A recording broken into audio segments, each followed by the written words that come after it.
Nobody knows why firemen are firemen. Not even they can tell you why. But it is time somebody tried. Firefighting is the most risky of all dead-end jobs, yet also the one where most workers are most likely to punch in early. It's hard enough to believe that. It's impossible to explain it. Fire and ice are uncomfortable separately or together. Wives hate the hours, kids love the noise. Fire and ice. Any day at the firehouse, the bell from hell puts the dispatcher on the horn with a tenement tinderbox address, into bunker pants, rubber turnout coat, grab the mask and go. Minutes later, you're on site. As others run out, you go in. You'll need all you can carry. The 4-pound axe, a 6-foot hook, the Halligan pry bar. The ceiling concealing the smoldering has to come down, and it's one of those stubborn tin ones. In the scary dark with heat eating your ears, you're gouging out and tearing loose and pulling apart, gulping air and tasting black. Your windpipe is closing and you've lost track of which way is out. Is it really worth it? They've budgeted cut your ladder company from 6 men to 5, so now everything you do is 16.67% more difficult and more dangerous. Your air is low. Inside your mask, you're throwing up. There's a searing ember down your neck, torn gloves exposed, a smashed hand, so you emerge from the Holocaust hugging with your elbows somebody's singed kitten. You've had minutes of exhilaration on the bouncing rear mount of a screening 100-foot Seagrave, hours of using all you've learned and learning more.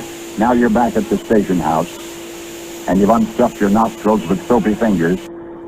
You can almost breathe again.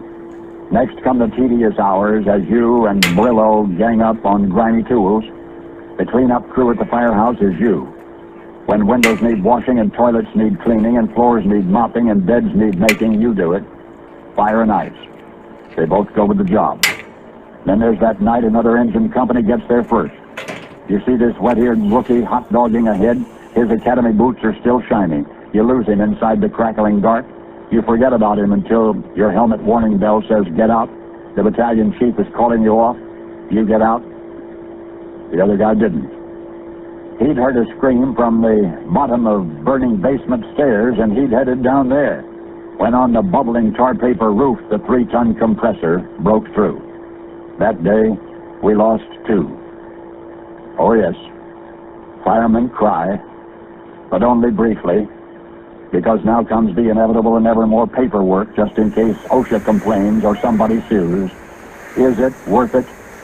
Your B crew pumper swapped his day shift so some family guy could be home for his kid's birthday, and then outbound toward a false alarm, your buddy gets blindsided by a hot rod driven by a drunk. Fire and ice. The intercom barks again. This time it's a warehouse, a big fat multiple blaze, probably torch. On-site engine men draped with icicles, dragging a 3/4 pre-connect froze hose, are waiting for your big line. Laddermen can't make the building without you. Search, rescue, ventilate. Eventually it's over and out. You're smoke-smudged and sleepless and wrung out. But this one you won.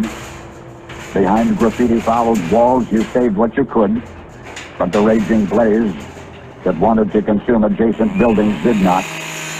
And it did not, because you were there.